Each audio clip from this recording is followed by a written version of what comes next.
안녕하세요. 오렌지 가나안교회 매일 만나 시간입니다. 오늘 본문 에스겔 6장 1절에서 14절까지 읽으면서 매일 만나 시작하겠습니다. 여호와의 말씀이 내게 임하여 이르시되 인자야 너는 이스라엘 산을 향하여 그들에게 예언하여 이르기를 이스라엘 산들아 주 여호와의 말씀을 들으라. 주 여호와께서 산과 언덕과 시내와 골짜기를 향하여 이같이 말씀하시기를 나 곧 내 칼이 너에게 임하게 하여 너희 산당을 멸하리니 너희 제단들이 황폐하고 분향 제단들이 깨뜨려질 것이며 너희가 죽임을 당하여 너희 우상 앞에 엎드러지게 할 것이라. 이스라엘 자손의 시체를 그 우상 앞에 두며 너희 해골을 너희 제단 사방에 흩으리라. 내가 너희가 거주하는 모든 성읍이 사막이 되게 하며 산당을 황폐하게 하리니 이는 너희 제단이 깨어지고 황폐하며 너희 우상들이 깨어져 없어지며 너희 분향 제단들이 찍히며 너희가 만든 것이 폐하여지며 또 너희가 죽임을 당하여 엎드러지게 하여 내가 여호와인 줄을 너희가 알게 하려 함이라. 그러나 너희가 여러 나라에 흩어질 때에 내가 너희 중에서 칼을 피하여 이방인들 중에 살아남은 자가 있게 할지라. 너희 중에서 살아남은 자가 사로잡혀 이방인들 중에 있어서 나를 기억하되 그들이 음란한 마음으로 나를 떠나고 음란한 눈으로 우상을 섬겨 나를 근심하게 한 것을 기억하고 스스로 한탄하리니 이는 그 모든 가증한 일로 악을 행하였습니다. 그때야 그들이 나를 여호와인 줄 알리라. 내가 이런 재앙을 그들에게 내리겠다 한 말이 헛되지 아니하리라. 주 여호와께서 이같이 이르시되 너는 손뼉을 치고 발을 구르며 말할지어다. 오호라 이스라엘 족속이 모든 가증한 악을 행함으로 마침내 칼과 기근과 전염병에 망하되 먼 데 있는 자는 전염병에 죽고 가까운 데 있는 자는 칼에 엎드러지고 남아있어 애워싸인 자는 기근에 죽으리라. 이같이 내 진노를 그들에게 이룬즉 그 죽임당한 시체들이 그 우상들 사이에 제단 사방에 각 높은 고개 위에 모든 산꼭대기에 모든 푸른 나무 아래에 무성한 상수리 나무 아래 곧 그 우상에게 분향하던 곳에 있으리니 내가 여호와인 줄을 너희가 알리라. 내가 내 손을 그들의 위에 펴서 그가 사는 온 땅 곧 광야에서부터 디블라까지 황량하고 황폐하게 하리니 내가 여호와인 줄을 그들이 알리라. 아멘. 오늘 함께 읽은 본문은 에스겔 6장입니다. 지금까지 에스겔서를 이렇게 들어오신 우리 성도님들은 이 에스겔서가 어떻게 진행되었는지 이해하시리라 싶습니다. 에스겔 1장부터 3장 15절까지는 하나님께서 비전을 통하여서 에스겔을 선지자로 부르시는 에스겔의 소명장이 등장을 합니다. 그리고 4장과 5장에서는 에스겔이 세 가지 상징적인 행동을 통하여서 이 공개적인 이 퍼포먼스를 통하여서 하나님께서 이 예루살렘 도시에서 하실 일, 임박한 재앙에 대한 그런 상징적인 행동을 하게 됩니다. 그리고 오늘 읽은 6장 그리고 내일 읽을 토요 예배에서 7장이 바로 에스겔의 두 설교, 중요한 두 설교 두 편이 담겨 있습니다. 첫 번째 설교, 이 첫 번째 예언 6장 1절에서 3절까지입니다. 여호와의 말씀이 내게 임하여 이르시되 인자야 너는 이스라엘 산을 향하여 그들에게 예언하여 이르기를 이스라엘 산들아 주 여호와의 말씀을 들으라. 주 여호와께서 산과 언덕과 시내와 골짜기를 향하여 이같이 말씀하시기를 나 곧 내 칼이 너희에게 임하게 하여 너희 산당을 멸하리니. 지금 에스겔이 설교를 하고 있는 이 장면 그리고 그의 청중들이 누구이고 지금 어디에 있나요? 에스겔의 설교를 듣고 있는 이 청중들은 지금 포로로 사로잡혀 와 있습니다. 갈대아 땅 그발 강가라는 곳에서 이 포로 공동체로 있는 그런 상황입니다. 이들이 포로로 잡혀 있는 이 바벨론, 이 메소포타미아 지역은 대부분 평지로 이루어져 있습니다. 티그리스 강과 유프라테스 강이 만나는 그 하류 지역, 평평한 지역, 농사를 짓기 알맞은 그런 평지입니다.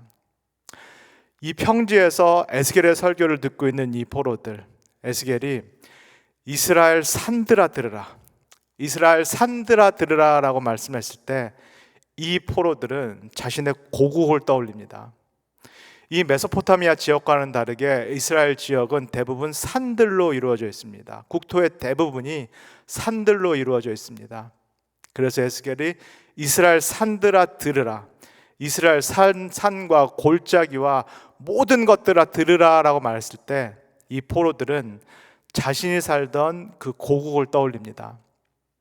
그러나 에스겔의 이스라엘의 산들아 들으라 라고 하는 이 설교에 주 메시지는 무엇인가요? 축복의 메시지인가요? 구원의 메시지인가요? 아니면 반대로 하나님의 심판에 대한 메시지인가요? 하나님의 징계에 대한 메시지인가요? 후자입니다. 이스라엘 산들아 들으라. 아니 이스라엘 전체여 들으라. 이제 하나님의 임박한 징계, 임박한 심판, 임박한 그 재앙과 저주가 이스라엘 전역에 총체적으로 내릴 거다라는 그 심판의 설교를 에스겔이 지금 포로 공동체에게 하고 있는 것입니다. 그렇다면은 이스라엘 전체에 내릴 이 총체적이고 광범위한 심판, 이 심판의 핵심 지역은 어딜까요? 전쟁이 일어날 때 맨 처음 타격하는 것은 이 적진의 심장부입니다. 전쟁이 일어날 때 제일 먼저 폭탄이 떨어지는 곳, 정밀 타격하는 곳은 이 적군의 심장부 그리고 수뇌부입니다. 그렇다면 하나님의 심판이 이스라엘 전역에 총체적으로 임할 때 하나님께서 먼저 심판하시는 곳, 마치 폭탄을 토하듯이 정밀하게 타격하시는 그곳은 어디인가요? 4절에서 5절을 읽겠습니다. 너희 제단들이 황폐하고 분향 제단들이 깨뜨려질 것이며 너희가 죽임을 당하여 너희 우상 앞에 엎드러지게 할 것이라. 이스라엘 자손의 시체를 그 우상 앞에 두며 너희 해골을 너희 제단 사방에 흩으리라. 하나님께서 이스라엘을 심판을 하실 때 마치 하늘에서 폭탄이 내려오듯이 하나님께서 이스라엘 전체를 심판하실 때 그 핵심 타격지가 어딘가요? 그 정밀 타격 목표가 어딘가요? 이스라엘의 산당들입니다. 예루살렘에는 하나님의 성전이 있고 지역에는 이스라엘의 산당들이 있습니다. 예루살렘 성전에서 모든 이스라엘 백성 하나님께 예배를 드리듯이 이 지역 처소, 이 지역 산당들에서 이 이스라엘 사람들이 하나님께 분향을 하고 하나님께 제사를 드리고 하나님께 예배를 드립니다. 근데 하나님께서 총체적으로 이스라엘을 심판하실 때 제일 먼저 타격을 하시겠다라는 곳, 제일 먼저 심판하시겠다라는 곳이 다름 아닌 예배 처소입니다. 이스라엘의 예배 처소를 제일 먼저 심판하시겠다라고 말씀합니다. 왜 그렇게 하실까요? 이 예배 처소에서 우상 숭배가 일어나고 있기 때문입니다. 자, 성도님들께 질문을 한번 드려보겠습니다. 하나님의 집인 성전, 예배당, 교회 안에서 우리가 드리는 예배 안에서 우상 숭배가 일어날 수 있을까요? 우리는 고의적으로 우상 숭배를 한다라고 생각하지 않습니다. 나는 당연히 하나님께 예배를 드리고, 나는 당연히 하나님께 기도를 드리고, 나는 당연히 하나님께 찬양을 드리고, 나는 살아계신 하나님께 헌금을 드린다라고 생각합니다. 나는 꿈에도 내가 교회 안에서 내 신앙생활 안에서 우상 숭배를 한다라는 생각을 하지 않습니다. 그러나 에스겔은 다른 곳이 아니라 바로 예배 처소에서, 이 지역 예배 처소인 산당에서, 그리고 예루살렘 시온산, 이 예루살렘 성전 안에서 우상 숭배가 일어나고 있다라고 말씀합니다. 다른 곳이 아니라 하나님의 집 안에서 우상 숭배가, 예배 가운데에서 우상 숭배가 일어나기 때문에 이 총체적인 심판의 이 정밀 타격 장소가 이 하나님의 집 예배 처소가 될 수밖에 없다라고 말씀을 합니다. 그렇다면 언제 우리도 모르게 우리의 예배 자리에서 그리고 우리의 신앙생활에서 이 우상 숭배가 일어날까요? 우리가 절대로 고의적으로 우상 숭배를 하지 않지만 그럼에도 불구하고 우리의 예배 자리, 우리의 신앙생활에서 언제 나도 모르게 우상 숭배가 일어날까요? 우리의 예배가 그리고 우리의 신앙이 혼합주의적으로 될 때입니다. 이 이스라엘의 산당이 있었던 자리는 원래 가나안 족속들의 그들의 신들을 섬기는 예배 처소 자리였습니다. 이스라엘 백성이 가나안을 정복하고 이 이방 민족들의 예배 처소 자리를 다 몰아내고 그곳에 이스라엘의 하나님을 예배하는 그 예배 처소, 지역 예배 처소, 그 산당들과 제단들을 세웠습니다. 시간이 지남에 따라서 이 가나안 풍습들, 이방 민족들이 이방 신들을 섬기던 이 풍습들, 이 우상 숭배적인 요소가 이스라엘의 예배 속에서도, 이스라엘 백성들의 신앙 가운데에도 점차적으로 스며들기를 시작합니다. 하나님을 믿는 것 같지만, 겉으로 보면 하나님께 예배를 드리고 하나님을 신앙하는 것 같지만, 사실은 축복의 신을 신앙하는, 축복의 물질을 준다는 이 축복의 신을 신앙하는 이 가나안 신앙, 이 바알을 숭배하는, 이 만몬을 숭배하는 신앙이 이 이스라엘의 예배처소, 그리고 이스라엘 백성의 신앙 안에도 들어오기 시작합니다. 나는 하나님께 예배를 드리고 하나님께 헌물을 드리고 나는 조건 없이 은혜에 감사해서 그렇게 한다라고 스스로를 속이지만, 사실은 하나님의 호의를 얻기 위해서, 하나님의 마음에 들어서 하나님의 축복을 받기 위해서, 하나님의 복을 누리기 위해서 그렇게 조건적으로 신앙생활하는 우리 인류의, 우리 인간의 이 뼛속 깊이 남아있는 이 무속신앙, 이 토속신앙, 이 기복적인 신앙이 이 이스라엘 백성의 신앙 안에도, 이 이스라엘 백성의 예배 처소 안에도 들어오기 시작합니다. 하나님과 이스라엘 백성 사이에 중보자 역할을 하는 그 제사장, 하나님께 제사를 드릴 뿐만 아니라 사실은 율법 선생으로서 말씀을 가르쳤어야 될 그 제사장, 그 당시에 최고 엘리트들이었던 이 제사장들도 이 가나안 풍습에 젖어들기 시작합니다.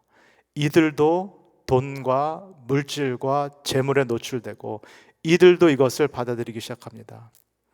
무엇보다도 이 제사장들이 권력에 복종을 하기 시작합니다.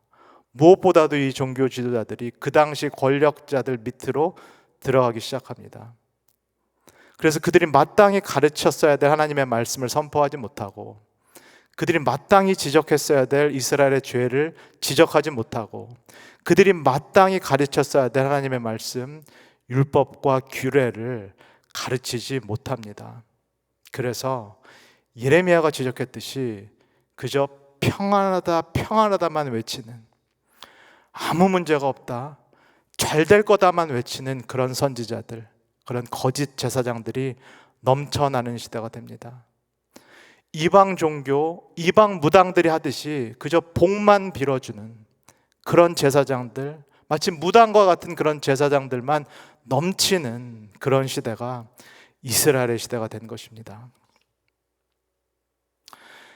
이렇게 모든 것이 무너졌을 때, 모든 질서가 무너졌을 때, 바로 이 예배의 자리, 예배에 쳐서 제단 위에 마치 위에서 폭탄이 떨어지듯이 하나님의 정밀 타격이 시작이 됩니다. 6절에서 7절입니다. 내가 너희가 거주하는 모든 성읍이 사막이 되게 하며 산당을 황폐하게 하리니 이는 너희 제단이 깨어지고 황폐하며 너희 우상들이 깨어져 없어지며 너희 분향 제단들이 찍히며 너희가 만든 것이 폐하여지며 또 너희가 죽임을 당하여 엎드러지게 하여 내가 여호와인 줄을 너희가 알게 하려 함이라. 마치 엘리야 선지자가 바알 선지자들과 대결을 벌였듯이, 그리고 하늘에서 불이 내려와서 이 바알 제단들과 바알 선지자들을 모두 불살랐듯이 이제 하늘로부터 불이 내려오기 시작합니다. 이제 하늘로부터 심판과 재앙이 내려오기 시작합니다. 그것이 마치 폭탄이 정밀 타격하듯이 이 이스라엘의 예배처소, 이 산당, 그것도 제단 위에 정확히 내려오기 시작합니다. 이 일이 일어날 때, 이 일이 일어나고 나서야 이스라엘 백성이 정말로 하나님이 누구신지를 알게 될 것이다 라고 이야기를 합니다. 어떻게 이때가 돼서야 하나님이 누구신지를 이스라엘 백성이 알게 될까요? 만약에 정말로 우상들이 살아있는 신이라면은 자신들의 본진이 이렇게 처참하게 괴멸되고 자신을 숭배하는 사람들이 이렇게 전멸하는데, 만약에 정말로 우상들이 그렇게 살아있는 하나님이고 능력 있는 신이라면은 이 일이 일어나도록 가만히 놔두겠냐라는 말씀입니다.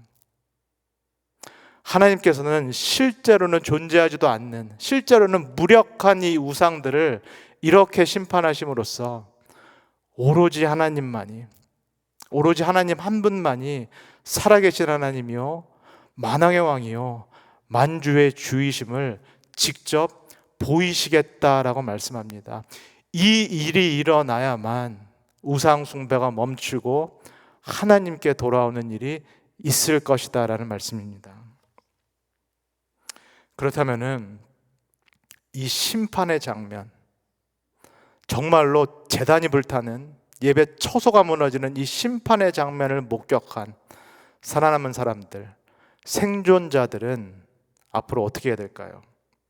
9절에서 10절입니다. 너희 중에서 살아남은 자가 사로잡혀 이방인들 중에 있어서 나를 기억하되 그들이 음란한 마음으로 나를 떠나고 음란한 눈으로 우상을 섬겨 나를 근심하게 한 것을 기억하고 스스로 한탄하리니 이는 그 모든 가증한 일로 악을 행하였습니다. 그때야 그들이 나를 여호와인 줄 알리라. 내가 이런 재앙을 그들에게 내리겠다 한 말이 헛되지 아니하리라. 이 처참한 심판 이후에 살아남은 생존자들, 남은 자들이 해야 될 일들은 세 가지입니다. 첫 번째, 기억해야 한다. 너희들은 기억해야 한다라고 말씀합니다. 여기서 기억해야 한다라는 말씀은 단순히 과거를 회상하라는 말씀이 아닙니다. 단순히 첫사랑을 떠올려라, 내가 예수님을 처음 만났을 때를 낭만적으로 떠올리라는 얘기가 아닙니다. 여기서 기억하라라는 말씀은 집중하라라는 말씀입니다. 진지하게 여기라는 말씀입니다. 누구에게 집중하고 누구에게 진지하게 대하라는 말씀일까요? 하나님께 집중하고 하나님의 말씀을 진지하게 들으라, 진지하게 여기라는 말씀입니다. 평탄할 때는, 형통할 때는 내가 하나님을 만만하게 여겼을지는 모르겠지만 이 심판을 당한 이후에, 이 징계를 당한 이 상황에서는 하나님께 집중하여라, 하나님의 말씀을 진지하게 여겨라, 무겁게 대하라는 그 말씀입니다. 둘째, 스스로에 대해서 한탄하라라고 말씀합니다. 원어에 가깝게 좀 더 직설적으로 표현하자면은 스스로를 가증스럽게 여길 수 있어야 한다는 얘기입니다. 우리가 하나님 앞에서 가증스러운 일을 했기 때문에, 하나님께서 원하시지 않은 일들을 고의적으로 했기 때문에 내 눈과 마음이 마치 결혼을 했는데도 배우자가 버젓이 있는데도 불구하고 내 눈과 마음이 다른 데로 돌아간 그 가증스러운 일, 그 우상 숭배, 하나님께 예배를 드린다고 했지만 마음은 사실은 다른 곳에 있었던 이 가증스러운 일을 한 것이 바로 나였다라는 것을 진지하게 스스로 되돌이키고 한탄해야 된다라는 그런 말씀입니다. 단지 주일날 교회에 와서 예배 시간에 이 참회의 기도, 회개의 기도를 하는 그 차원을 넘어서서 정말 내가 그러한 존재이기 때문에 내가 하나님의 벌을 받아도, 하나님의 심판을 받아도 할 말이 없다라는, 정말로 성경이 말하는, 다윗이 시편 51편에서 밧세바를 범한 다음에 나단 선지자의 지적을 받았을 때 느꼈을 정도의 그 참회, 그 뼈저린 참회를 할 수 있어야 된다라는 말씀입니다. 세 번째, 이 살아남은 자들, 남은 자들은 알아야 한다라고 말씀합니다. 누구를, 그리고 무엇을 알아야 된다라는 말씀일까요? 정말 위에 계신 하나님이 누구신지, 그리고 내가 어떤 하나님과 언약 관계를 맺고 있는지를 분명히 알아야 한다라는 말씀입니다. 하나님께서 이 언약 관계의 주인이시고 나를 이 언약 관계 안에 무조건적으로 초대하셨지만 이 주인 되신 하나님께서는 이 언약 관계에서 나에게 분명히 행해야 될 의무와 책임을 주셨다라는 것, 이것을 분명히 알아야 된다는 말씀입니다. 이 우리가 해야 될 의무와 책임이 레위기, 신명기를 포함한 모세오경, 토라에 전부 기록이 돼 있고 예언서에 전부 기록이 돼 있고, 하나님께서 에스겔과 같은 예언자를 보내서 전부 열심히 말씀하셨고, 목회자들을 통해서 분명히 말씀하셨고, 열심히 말씀하셨고, 계속 들으라고 말씀하셨다라는 그 내용들, 그것을 분명히 알아야 된다라는 거. 평탄할 때는 내가 눈여겨보지 않았을지라도 재앙을 당했을 때, 징계를 받고 있을 때, 고난을 당하고 고통을 당하고 있을 때에는 내가 이 하나님과 언약 관계를 맺고 있고, 이 언약 관계는 마치 결혼 관계에서 우리가 충실해야 되는 것과 마찬가지로 그 이상의 충실을 요구한다라는 것, 그 이상의 의무와 책임을 요구한다라는 것을 반드시 알아야 된다라고 말씀합니다.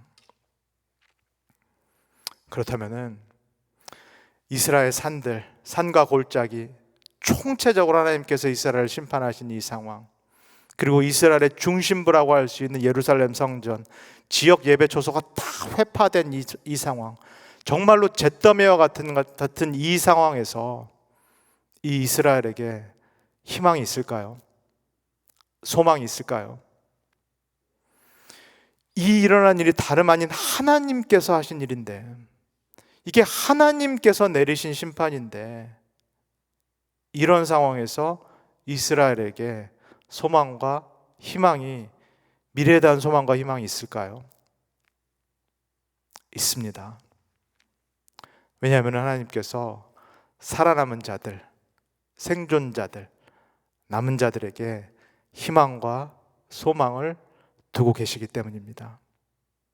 이 살아남은 자들, 이 심판을 피해 살아남은 이 남은 자들이 이 세 가지 것들을 할 때, 기억할 때, 집중하고 진지하게 생각할 때, 스스로에 대해서 깊이 참회할 때, 그리고 정말로 하나님이 누구신지를 알 때, 그분이 나에게 원하시는 것이 무엇인지를 알 때, 그때만 이스라엘에게 소망이 남아 있습니다.